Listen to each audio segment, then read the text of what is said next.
জলদস্যুদের কাল্পনিক কাহিনী অনেকেই তো আমরা অনেকভাবে শুনেছি, কিন্তু আজকে যে মুভিটি এক্সপ্লেন করতে চলেছি এখানে কোনো কাল্পনিক বা গল্পের জলদস্যু নয়, সত্যিকারের জলদস্যু বা জলের ডাকাতদের কাহিনী। যেখানে দেখানো হয়েছে সোমালিয়ার দুর্ধর্ষ ভয়ানক জলদস্যুদের হাত থেকে একজন ক্যাপ্টেন কিভাবে নিজে এবং অন্যদেরকে বাঁচায়। বারবার সে মাঝ সমুদ্রে জলদস্যুদের কবলে পড়ে, কিন্তু তার মাথার বুদ্ধি ছিল মারাত্মক।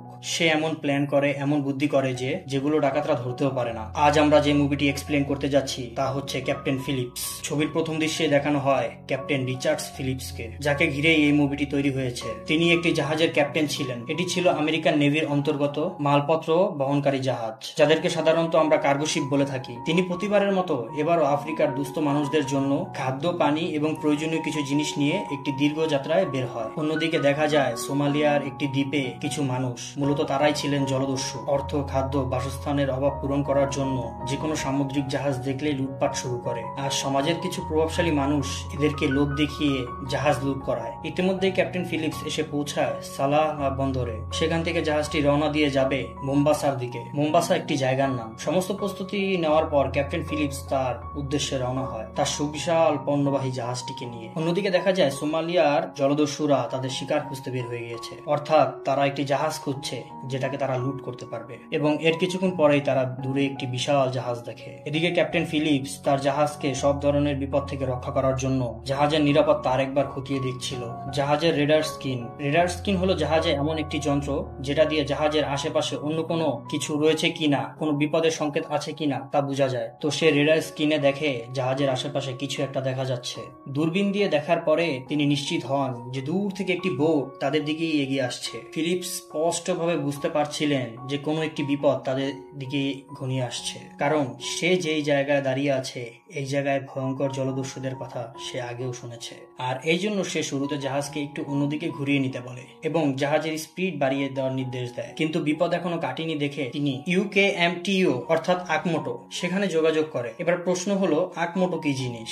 এটি হলো আমেরিকার নেভির বা আমেরিকার নৌসেনাদের এমন একটি জাহাজ বা টিম যেটা কিনা কোনো জাহাজ বিপদে পড়লে তাদেরকে সেইখানে গিয়ে সাহায্য করে। ফিলিপস বলেন, দুটো বোট আমাদের পিছু নিয়েছে এবং যতদূর সম্ভব এগুলো জলদস্যু হতে পারে। কিন্তু আকমোটো থেকে ক্যাপ্টেন ফিলিপসকে জানানো হয় যাদের আপনারা জলদস্যু ভাবছেন তারা হয়তো জেলেও হতে পারে। কিন্তু দেখতে দেখতে বোট দুটো জাহাজের খুব কাছে চলে এলে ক্যাপ্টেন ফিলিপস বুঝতে পারে সত্যি জলদস্যুরা অস্ত্রসহ তাদের জাহাজে আক্রমণ করতে আসছে। তবে সামনে বিপদ দেখে ক্যাপ্টেন ফিলিপস একটি বুদ্ধি বের করে। ক্যাপ্টেন ফিলিপস বুঝতে পেরেছেন যে জলদস্যুরা বুঝে শুনে এত বড় জাহাজে আক্রমণ করার সিদ্ধান্ত নিয়েছে, কারণ জলদস্যুরা মালপত্র লুট করতে চায়। তাই তিনি ফোন হাতে নিয়ে মিথ্যা আবার সাহায্য চান এবং এবার গলা বদল করে সাহায্য চান। এটা কেন করলেন তিনি একটু পরেই জানা যাবে। তিনি বলেন 5 মিনিটের মধ্যে আর্মি আমাদেরকে সাহায্য করার জন্য হেলিকপ্টার নিয়ে এগিয়ে আসছেন। এবং সৌভাগ্যবশত এই বুদ্ধিটি কাজে লেগে যায়, কারণ জলদস্যুরা ক্যাপ্টেন ফিলিপস যে কথাগুলো বলছিল রেডিওর সাহায্যে তা ট্র্যাক করে সব শুনতে পাচ্ছিল। আর জলদস্যুদের শোনানোর জন্য ক্যাপ্টেন ফিলিপস গলা বদল করে তাদেরকে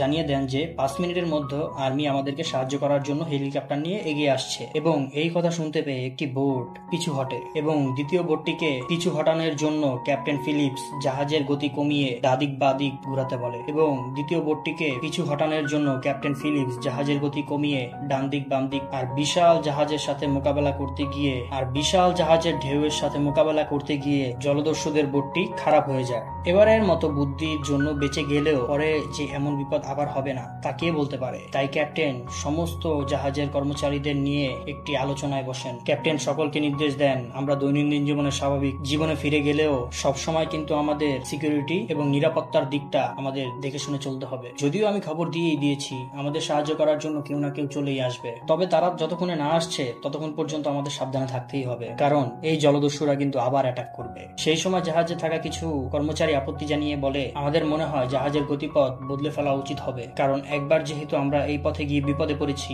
আমরা আবার বিপদে পড়তে পারি। কিন্তু ক্যাপ্টেন বলেন, না, আজকে আমরা জলদস্যুদের হাত থেকে বাঁচার জন্য ঠিক যেমনটি করেছি, পরের বার তারা আক্রমণ করলে আমরা ঠিক একই কাজ করব।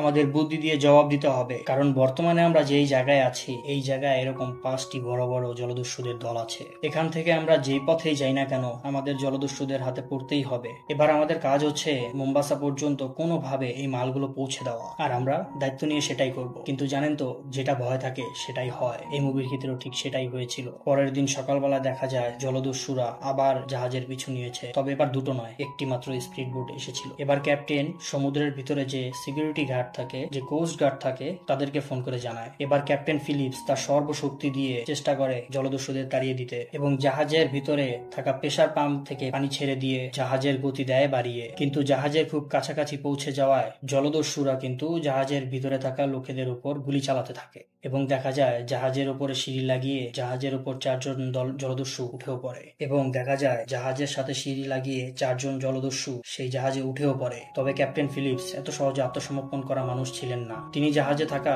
সমস্ত কর্মচারীদের ইঞ্জিন রুমে পাঠিয়ে দেন এবং বলেন, জাহাজের ইঞ্জিনটা তোমরা বন্ধ করে দাও এবং যতক্ষণ পর্যন্ত আমি সংকেত না দিচ্ছি ততক্ষণ পর্যন্ত তোমরা ইঞ্জিন রুম থেকে বের হবে না। দেখে মনে হচ্ছিল ক্যাপ্টেন ফিলিপসের মাথার ভিতরে এবার আবার কোনো বুদ্ধি চলছিল। তিনি এবং তার সাথে থাকা 2 জন কর্মচারী কন্ট্রোল রুমেই থেকে যান। ক্যাপ্টেন সবাইকেই লড়াই করার সাহস দেন, একটা ক্যাপ্টেনের যেমনটা করা উচিত। জলদস্যুরা কন্ট্রোল রুমে এসে সবাইকে বন্দী করে ফেলে। জলদস্যুদের সর্দার মিউসে স্পষ্ট করে বলে দেন তারা জাহাজের অর্থ এবং জাহাজে থাকা সমস্ত সম্পদ লুট করতে এসেছেন। ক্যাপ্টেন ফিলিপসকে তারা জিজ্ঞাসা করে, এই জাহাজে কি কি রয়েছে? ফিলিপস বলে, এই জাহাজে খাবার, জল এবং $30,000 রয়েছে, তোমরা চাইলে সেই টাকাগুলি নিয়ে যেতে পারো। অন্যদিকে জাহাজের ইঞ্জিন যেহেতু বন্ধ হয়ে গেছে, তাই ক্যাপ্টেন জানায় জাহাজের গতি প্রচন্ড ছিল, যার কারণে ইঞ্জিন নষ্ট হয়ে জাহাজ বন্ধ হয়ে গেছে। জলদস্যুদের সর্দার, যার নাম মিউসে, ক্যাপ্টেন ফিলিপসকে বলে সে যেন তার সমস্ত কর্মচারীকে এখানে আসতে বলে। ফিলিপস তার কথা মতো কাজ করলেও সে কিন্তু কোনো সংকেত দেয় না, যেটা সে দেওয়ার কথা বলেছিল তার কর্মীদের, তাই সেখানে কোনো সহকর্মী আসে না। এবার মিউসে বলে জাহাজে থাকা সমস্ত কর্মচারীরা যদি এখানে না আসে তাহলে এখানে থাকা কর্মচারীদের প্রতি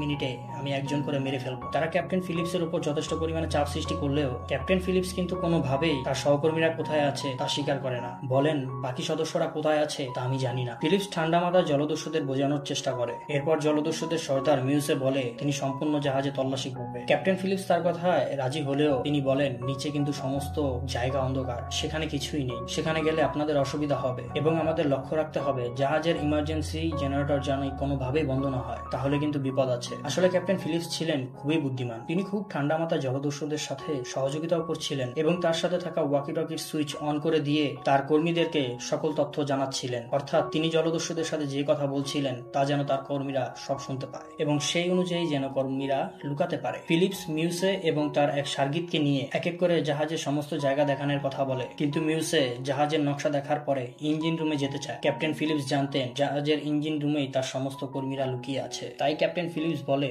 যেহেতু ইঞ্জিন রুমে আলো কিংবা জল কিছুই নেই, তাই আমাদের আগে জল আনতে যাওয়া উচিত এবং তারপরে আমরা ইঞ্জিন রুমে যাব। এরপর ফিলিপস তাদেরকে রান্নাঘরে নিয়ে যায় জল নেওয়ার জন্য। সেখানে গিয়ে ফিলিপস দেখে তার একজন সহকর্মী সেখানে লুকিয়ে আছে, তাই ক্যাপ্টেন ফিলিপস এমন ভাবে বুদ্ধি করে জলদস্যুদের সাথে কথা বলতে থাকে, সে তার কথার মাধ্যমে তার কর্মীদেরও বিভিন্ন নির্দেশ দিচ্ছিলেন যে তাদের কি করা উচিত। ক্যাপ্টেন ফিলিপ বলে তোমরা খালি পায়ে আছো, এখানে অনেক জিনিস আছে, তোমাদের চোট লাগতে পারে। এই কথার মাধ্যমে তিনি তার জাহাজের কর্মীদের বুঝিয়ে দিচ্ছিল যে জলদস্যুদের পায়ে জুতো নেই এবং তারা ইঞ্জিন রুমের দিকে এগিয়ে আসছে। আর ক্যাপ্টেন ফিলিপস এই জন্য তিনি শুনিয়ে শুনিয়ে বলছিলেন যে কারণ ইঞ্জিন রুমের সামনে তার সহকর্মীরা যেন কাচের টুকরো বিছিয়ে রাখে, তাহলে আর তারা ইঞ্জিন রুমে ঢুকতে পারবে না। আর ইঞ্জিন রুমের সামনে গিয়ে পাড়া দিতেই একজন জলদস্যুর পায়ে কাচ ফুটে যায়, কিন্তু তারপরেও জলদস্যুদের সর্দার মিউসে ইঞ্জিন রুমটা দেখতে শুরু করে। অন্যদিকে রান্নাঘরে লুকিয়ে থাকা সেই সহকর্মী জাহাজের ইমার্জেন্সি জেনারেটর বন্ধ করে দেন যাতে সবকিছু অন্ধকার হয়ে যায় এবং জলদস্যুদের চোখে কেউ ধরা না পড়ে। এরপর ইঞ্জিন রুম অন্ধকার হয়ে গেলে ফিলিপস মিউসিকে বলে এমন অন্ধকারে তুমি কাউকেই খুঁজে পাবে না, আর তার উপরে তোমার একজন সদস্য আহত হয়ে গেছে, আগে ওর চিকিৎসা হওয়া দরকার, নয়তো মারাও যেতে পারে। মিউসে এরপরে তার সার্গেতকে ক্যাপ্টেন ফিলিপসের সাথে উপরে পাঠিয়ে দেয় এবং সে সেখানেই থেকে যায় তল্লাশি করার জন্য। সুযোগ বুঝেই ইঞ্জিন রুমে লুকিয়ে থাকা কর্মীরা মিউসিকে আটক করে ফেলে এবং ওয়াকি টকির সাহায্যে কন্ট্রোল রুমে জানিয়ে দেয় এই জাহাজ এবং জাহাজের ক্যাপ্টেন ফিলিপসকে ছেড়ে দাও, কারণ তোমাদের সর্দার আমাদের হাতে বন্দী। ক্যাপ্টেন ফিলিপস সেই সময় মিউসেকে একটি প্রস্তাব দিয়ে বলে তোমাদের কাছে তো বোর্ডও নেই আর তোমাদের প্রয়োজন হলো টাকা পয়সা, এ দুটোই আমরা তোমাদেরকে দিব, টাকা পয়সাও দিব, বোর্ডও দিব। তোমরা এই জাহাজটিকে মুক্ত করে দাও এবং ওগুলো নিয়ে চলে যাও, তুমি কি এই শর্তে রাজি? মিউসে রাজি হয়ে যায়। এরপর ফিলিপস তাদেরকে টাকা দিয়ে দেয় এবং ফিলিপস তাদের কথায় রাজি হয়ে তাদের লাইফ বোটে যায়, কারণ ডাকাতদের শর্ত ছিল যে মিউসেকে লাইফ বোটে ভিতরে ঢুকানোর পর ক্যাপ্টেন ফিলিপস সেখান থেকে বেরোতে পারবে। কিন্তু ব্যাপারটা এত সহজ না। মিউসে বোর্ডের ভিতরে ঢোকার পরেই তার ইশারায় তার সার্গেতরা ক্যাপ্টেন ফিলিপসকে আহত করে এবং তাদের সঙ্গে সেখান থেকে নিয়ে পালিয়ে যায়, অর্থাৎ ক্যাপ্টেন ফিলিপস কিডন্যাপ হয়ে যায়। ক্যাপ্টেন ফিলিপসকে নিয়ে জলদস্যুরা সোমালিয়ার দিকে এগোতে থাকে, তবে ক্যাপ্টেন ফিলিপসের সহকর্মীরা কিন্তু হাল ছাড়ে না। তারা সব জায়গায় খবর পাঠিয়ে দেয় এবং তারা সিদ্ধান্ত নেয় যতক্ষণ পর্যন্ত না নেভি সেখানে এসে পৌঁছাচ্ছে ততক্ষণ পর্যন্ত তারা বোটটিকে ফলো করবে। যথেষ্ট তৎপরতার সঙ্গে প্রশাসন ক্যাপ্টেন ফিলিপসকে উদ্ধার করার কাজে লেগে পড়ে, কারণ যে করেই হোক সোমালিয়ায় পৌঁছানোর আগে ক্যাপ্টেন ফিলিপসকে উদ্ধার করতেই হবে। একবার ডাকাতদের এরিয়ায় ঢুকে পড়লে ক্যাপ্টেন ফিলিপসকে কিন্তু বাঁচানো আর সম্ভব হবে না। অন্যদিকে জলদস্যুরা খুব সাবধানতার সাথেই ক্যাপ্টেন ফিলিপসকে তাদের ডেরায় নিয়ে যেতে থাকে। কোনো একটি সমস্যার জন্য মিউসে তাদের বড় সর্দারের সাথে যোগাযোগ করতে পারছিল না। বড় সর্দার মানে মিউসের উপরে আরেকজন হেড সর্দার ছিল। অন্যদিকে আমেরিকান নেভি এয়ারফোর্স ক্যাপ্টেন ফিলিপসকে উদ্ধার করার কাজ চালাচ্ছিল। অবশেষে আমেরিকান নেভি তাদের সৈন্য এবং জাহাজ নিয়ে সেই বোটটিকে ঘিরে ফেলে। এরপর তারা জলদস্যুদের সাথে কথা বলে এবং তাদের বোঝানোর চেষ্টা করে। বলে, আমরা তোমাদের কিছু করতে চাই না, তোমাদের সাথে কথা বলতে চাই। তোমরা ক্যাপ্টেন ফিলিপসকে যদি ছেড়ে দাও আমরা তোমাদের কোনো ক্ষতি করব না, তোমরা নিরাপদে এখান থেকে বাড়ি ফিরে যাবে। মুসে বলে, ঠিক আছে, আমরা ক্যাপ্টেন ফিলিপসকে ছেড়ে দিচ্ছি, কিন্তু আমাদের $10 মিলিয়ন চাই। তখন ইউএস নেভি তাদেরকে জানায় এত টাকা আনতে কিছুটা সময় লাগবে, কিন্তু ততক্ষণ পর্যন্ত ইউএস নেভি তাদেরকে খাদ্য এবং জল দিতে চায়। যেহেতু তাদের কাছে খাদ্য এবং জল দুটোই ছিল না, তাই মিউসে রাজি হয়ে যায়। এরপর অ্যালবামা জাহাজ বাকি সদস্যদের নিয়ে মোম্বাসার দিকে রওনা হয়ে যায়, আর ইউএস নেভি খাদ্য এবং জল নিয়ে আসে সেই লাইফ বোটটির কাছে। ইউএস নেভি বলে, আমরা তোমাদের খাবার এবং জল দিব, এর বদলে আমরা শুধু আমাদের ক্যাপ্টেনকে একবার দেখতে চাই যে তিনি ঠিক আছেন কিনা। ক্যাপ্টেন বাইরে এসে নেভির সাথে কথা বলে জানান যে তিনি ঠিক আছে, এবং কথায় কথায় তিনি এটাও বলে দেন যে তিনি 15 নম্বর সিটে রয়েছে। আসলে চালাকি করে ক্যাপ্টেন ইচ্ছে করে এই কথাটি বলে, কারণ যাতে নেভির উদ্ধার কাজে কিছুটা সহায়তা হয়। ইউএস নেভি যাতে বুঝতে পারে যে ক্যাপ্টেন বোর্ডে ঠিক কোথায় রয়েছে, কারণ আর 12 ঘন্টার ভিতরে সেই লাইফ বোটটি কিন্তু সোমালিয়ায় পৌঁছে যাবে। উল্টো দিকে সোমালিয়ায় যাওয়ার পথে জলদস্যুরা দেখে তাদের বোটের কাছে বড় বড় দুটো জাহাজ চলে এসেছে। তখন জলদস্যুদের বুঝতে একটু অসুবিধা থাকে না যে নেভি চালাকি করে তাদের আশেপাশে চলে এসেছে। আর তখন ক্যাপ্টেন ফিলিপস বাথরুমে যাওয়ার অজুহাত দিয়ে তাদের এক সদস্যকে পানিতে ফেলে দেয় এবং নিজেও লাফ দেয়। কিন্তু রাতের আধারে ইউএস নেভি কিছু বুঝে ওঠার আগেই মিউসে ক্যাপ্টেন ফিলিপসকে আবার ধরে ফেলে, প্রচুর মারধর করে। আমেরিকান সিল টিম সম্পূর্ণভাবে তৈরি হয়ে যায় তাদের অন্তিম পদক্ষেপ নেওয়ার জন্য। তাদের প্ল্যান হলো ডাকাত দলের সর্দার মিউসেকে তারা $10 মিলিয়ন দেওয়ার জন্য কথা বলবে, এবং লোভ দেখিয়ে তারা আবারও বোর্ডের কাছে যায়। আর এটা করতে গিয়েই আমেরিকান নেভি মিউসেকে টাকা দিবে বলে তাদের সঙ্গে নিয়ে আসে, এবং তাদের বোর্ডে এমন একটি ডিভাইস লাগিয়ে দেয় যা থেকে দূরে থেকেও তারা বোর্ডের সব কথা শুনতে পারবে। অর্থাৎ তারা জলদস্যুদের বোর্ডে একটি মাইক লাগিয়ে দেয়, আর তার সাথে একটি দড়ি শক্ত করে জলদস্যুদের বোর্ডে লাগিয়ে দেয়, যাতে জলদস্যুদের বোর্ডটা কিছুতেই পালিয়ে যেতে না পারে। আর ক্যাপ্টেন ফিলিপসকে একটি পোশাক পাঠায় পরার জন্য। নেভি ফোর্স কমান্ডো হেলিকপ্টার সহ সকল জাহাজকে জানিয়ে দেয় স্পিড বাড়ানোর জন্য, যাতে তারা জলদস্যুদের বোটটি সম্পূর্ণভাবে ঘিরে ফেলতে পারে। এরপর তারা জলদস্যুদের বোটের উপর একটি বিশেষ লাইট ফেলে, যার ফলে জলদস্যুরা কিছুই দেখতে পাচ্ছিল না। এরপর তারা লাইফ বোটটিকে টানতে শুরু করে ওই দড়ির সাহায্যে। তাদের উদ্দেশ্য ছিল ওই বোটে থাকা 3 জন জলদস্যু যখন তাদের স্থির নিশানায় চলে আসবে তখন তারা 3 জনকেই গুলি করে মেরে ফেলবে। আর ক্যাপ্টেন ফিলিপসের পোশাক দেখে চিনে ফেলবেন যে তিনি কোথায় আছেন, কারণ ভুল করে যদি ক্যাপ্টেন ফিলিপসের গায়ে গুলি লেগে যায়। সেই জন্য ওই বিশেষ পোশাকটি তারা ক্যাপ্টেন ফিলিপসকে পাঠিয়েছিল।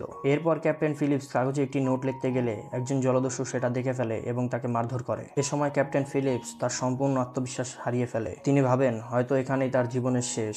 ওই জলদস্যুদের মধ্যে একজন ক্যাপ্টেন ফিলিপসকে দড়িতে ঝুলিয়ে গুলি করতেই যাবে। ঠিক সেই সময় নেভি তাদের বোটটিকে থামিয়ে দেয় এবং 3 জন জলদস্যুই তাদের নিশানায় চলে আসে, এবং তৎক্ষণাৎ তারা 3 জনকে একসাথে গুলি করে। এরপর ইউএস নেভি ক্যাপ্টেন ফিলিপসকে নিরাপদে জাহাজে নিয়ে আসে এবং মিউসেকে গ্রেফতার করা হয়। এই ভয়ঙ্কর ঘটনায় ক্যাপ্টেন ফিলিপস ভেঙে পড়েন। এরপর 1 বছর তিনি সমুদ্রে যাননি। 1 বছর সময় কাটানোর পরে তিনি আবার কাজে ফিরে যান। মিউসের 33 বছর কারাদণ্ড ঘোষণা করা হয়, আর এরই সাথে মুভিটি এখানেই শেষ হয়ে যায়। মুভিটি তৈরি করা হয় 2009 সালের একটি সত্যিকারী কাহিনীর পরিপ্রেক্ষিতে।